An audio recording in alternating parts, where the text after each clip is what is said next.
El Señor esté con vosotros. Lectura del Santo Evangelio según San Mateo. Gloria a ti, Señor.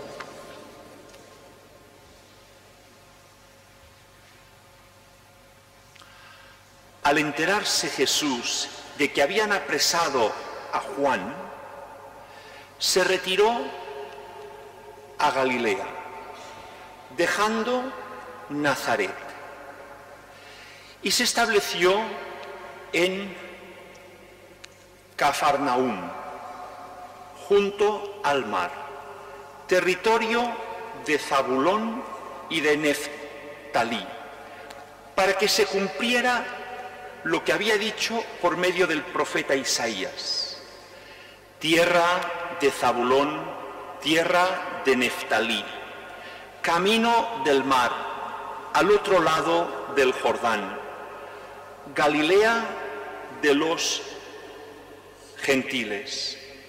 El pueblo que habitaba en tinieblas ha visto una luz grande. A los que habitaban en la tierra de sombras de muerte, una luz les brilló.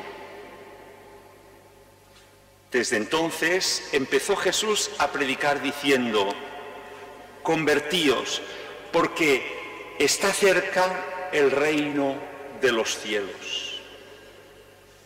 Jesús, paseando junto al mar de Galilea, vio a dos hermanos, Simón, llamado Pedro, y su hermano Andrés, que estaban echando las redes en el mar, pues eran pescadores. Les dijo: venid en pos de mí y os haré pescadores de hombres. Inmediatamente dejaron las redes y siguieron a Jesús. Pasando por delante, vio a otros dos hermanos, Santiago y Juan, hijos de Zebedeo, que estaban en la barca repasando las redes, con Zebedeo, su padre. Los llamó e inmediatamente dejaron la barca y a su padre y los siguieron. Jesús recorría toda Galilea enseñando en sus sinagogas, proclamando el Evangelio del reino, curando toda enfermedad y toda dolencia del pueblo. Palabra del Señor.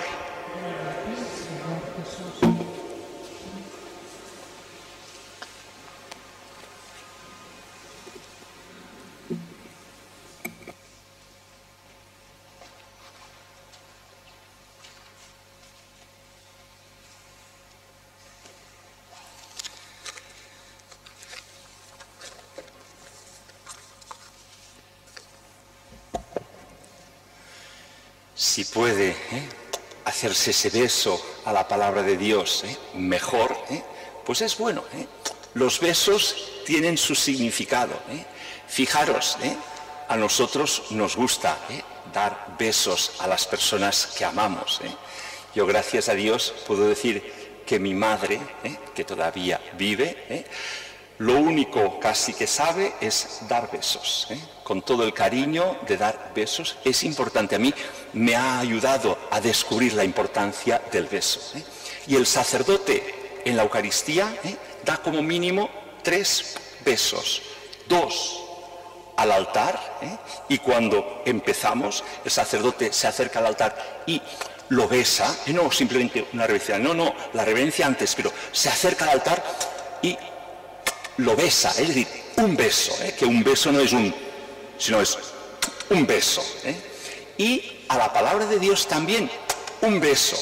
Dices, qué tontería los besos. A veces hay personas que dicen, los besos no me gustan, da vergüenza. No, el beso es un signo muy bueno de cariño, de expresar, de decir, desearía que lo que hay en mí salga y se una a ese altar que es Cristo, a esa palabra que es palabra de Dios. No besamos cualquier cosa. No. A una persona que la amamos, pues a aquello, pues besamos el altar, besamos la palabra de Dios. Probadlo.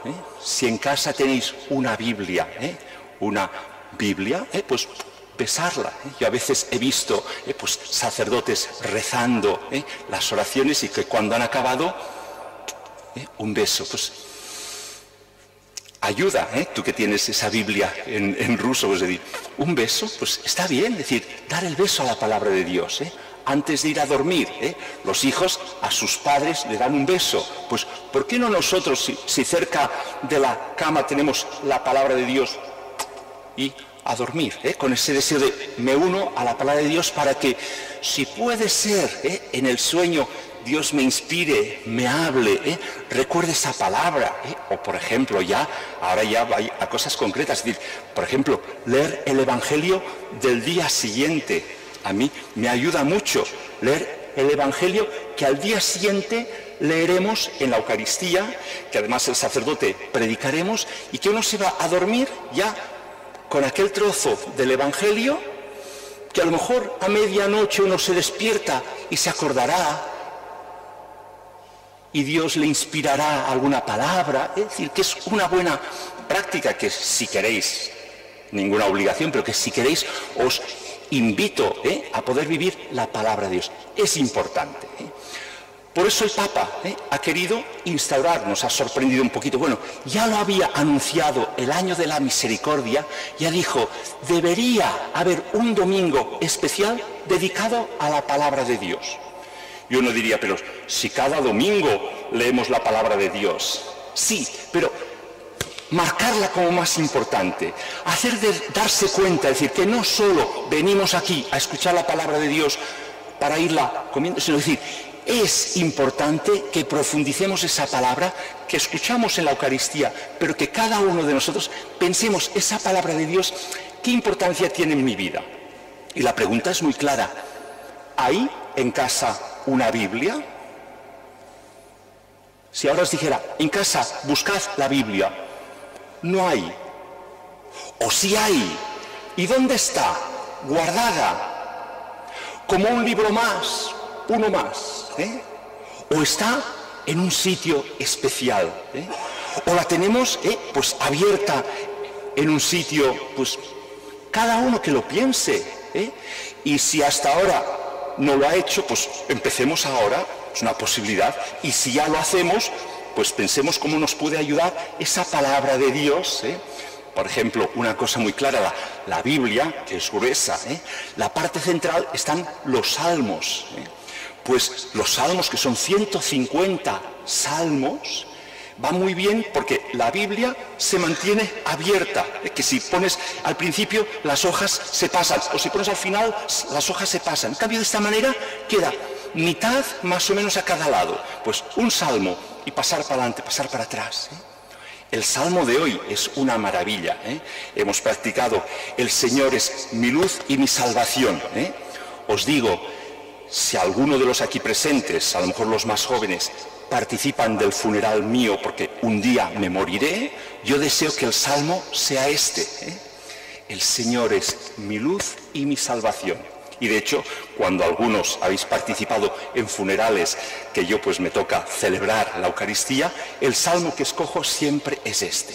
El Señor es mi luz y mi salvación. El Señor es la defensa de mi vida. ¿Qué me hará temblar?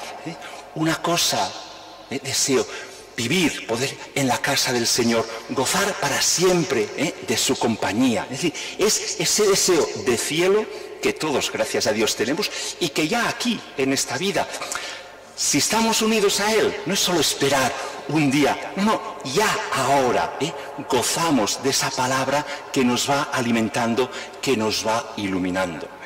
Os he dicho que la primera lectura era la misma, el mismo pasaje que la noche de Navidad, la Misa del Gallo.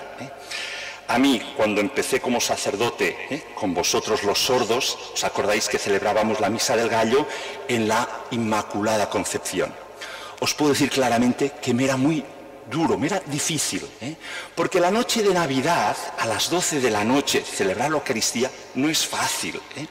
Además, la misa del gallo, lo único especial que tiene, ¿qué es? Los cantos de Navidad, que los sordos no había como mucho canto, es decir, fría noche, otra iglesia, porque la costumbre ya de Albiol era que se hacía en aquella parroquia, y a mí me era difícil, es decir, y esta lectura, es decir, el pueblo que andaba en tinieblas ha visto una gran luz, el pueblo que estaba en sombras de muerte, una luz brilla y ha encontrado ese camino. Pienso que era una lectura que la palabra de Dios iluminaba mi vida, aquella Eucaristía de la noche de la Misa del Gallo, y a cada uno de nosotros que venían a la Misa del Gallo, a veces personas que costumbre misa no, pero aquella noche especial participaban de la misa. Dices, vosotros que muchas veces andáis en tinieblas, en problemas, en situaciones tristes, ¿Cristo qué es? Es la luz que ilumina, que nos da claridad. El otro día, hablando con un joven que participa de iglesia protestante, decía, me gusta que cuando participo en la alabanza me lleno de alegría. Ojalá que también nosotros, no hace falta otras comunidades cristianas, nosotros también tendríamos que saber descubrir esa luz de Jesucristo que quiere transformar nuestras oscuridades, nuestras caras a veces demasiado serias. El Papa Francisco decía que a veces nosotros hacemos cara de funeral. No venimos a un funeral, aunque algunos hoy han vivido un funeral y en la vida hay circunstancias que nos entristecen, pero nuestra cara no es atractiva si nuestra cara es de funeral. Hay que estar contentos. El Señor nos ha venido a iluminar. ¿Qué pasa? Que nosotros a veces nos dividimos. Esta lectura que hemos escuchado como primera lectura de Isaías, Jesús en el Evangelio la ha repetido, o mejor dicho, Mateo, estamos leyendo el Evangelio de Mateo. El otro día dije Lucas, Mateo. Mateo en el Evangelio dice, cuando Juan Bautista fue apresado, Jesús empezó a predicar. En aquella tierra que sorprendía, es decir, tierra que antiguamente había sido despreciada de gentiles, de extranjeros, no de judíos, sino allí Jesús empezó a predicar. Jesús nos sorprende. A veces nosotros tenemos nuestros planes y pensamos, lo normal sería esto, y no, Jesús nos rompe y nos dice, allí. ¿Cómo? Pues sí, allí fue y empezó a predicar.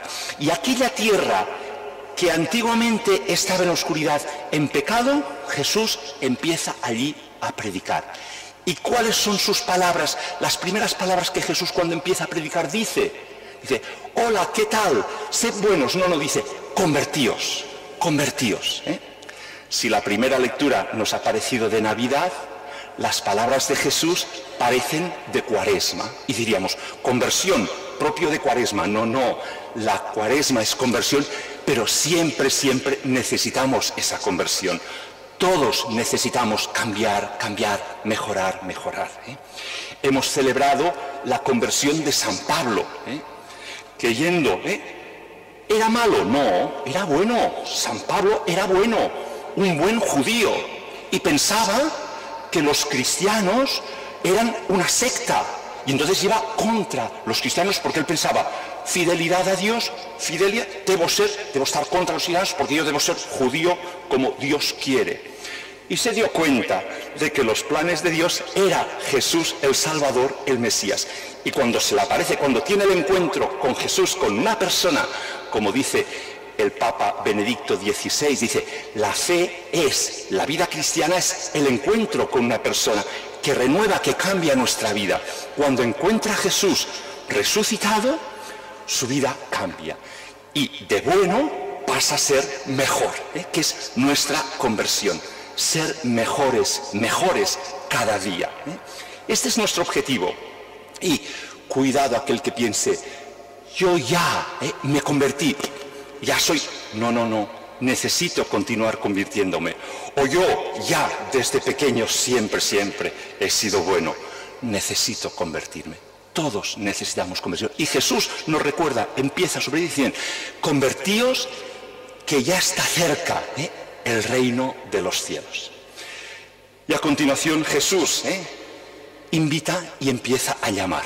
Y llama a apóstoles y nos llama a nosotros. ¿A qué? A ser pescadores de hombres. Nos envía a anunciar el Evangelio. Nos envía a que no es suficiente.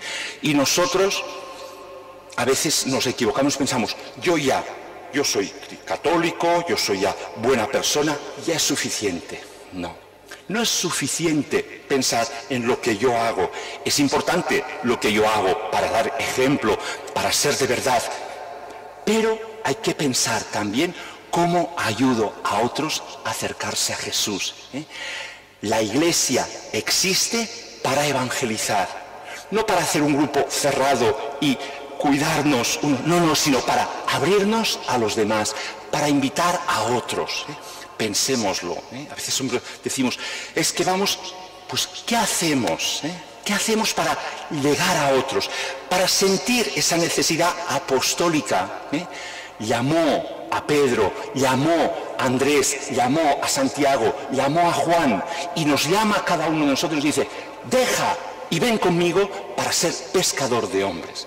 Pues nosotros también debemos ser pescadores de amigos, de personas que conocemos, invitándolas a descubrir a Jesucristo, a encontrarse con Jesucristo, a través nuestro, a través de nuestra vida, a través de nuestro ejemplo. Pidamos esa unidad de toda la Iglesia, esa misión evangelizadora. Con la fiesta de la conversión de San Pablo hemos vivido esta semana de oración especial por la unidad, pero no acaba y decir, ahora ya, hasta el año que viene no rezaremos otra vez por la unidad. No, hay que continuar. No hay que dejar de rezar por la unidad porque la necesitamos todos. La unidad en la familia, la unidad en la sociedad, la unidad en nuestro entorno con los amigos, de toda la Iglesia, la unidad, de que todos seamos un solo rebaño. Por eso hoy la segunda lectura iba perfecta, es decir, yo soy de este. No. Somos de Cristo. Solo Cristo ha muerto por salvarnos, solo Cristo nos abre la salvación con el bautismo. Somos de Cristo a través de nuestra misión que cada uno de nosotros realizamos con humildad. Me gusta cómo acaba San Pablo diciendo, yo no hablo palabras sabias con sencillez. ¿Para qué? Para que se muestre la cruz de Cristo. Porque nosotros somos voz. La palabra es Jesús, la palabra es la que escuchamos en el Evangelio, la palabra es la que deseamos aprender y guardar en nuestro corazón en este domingo, especialmente invitándonos a vivir el domingo de la palabra y la semana de la Biblia.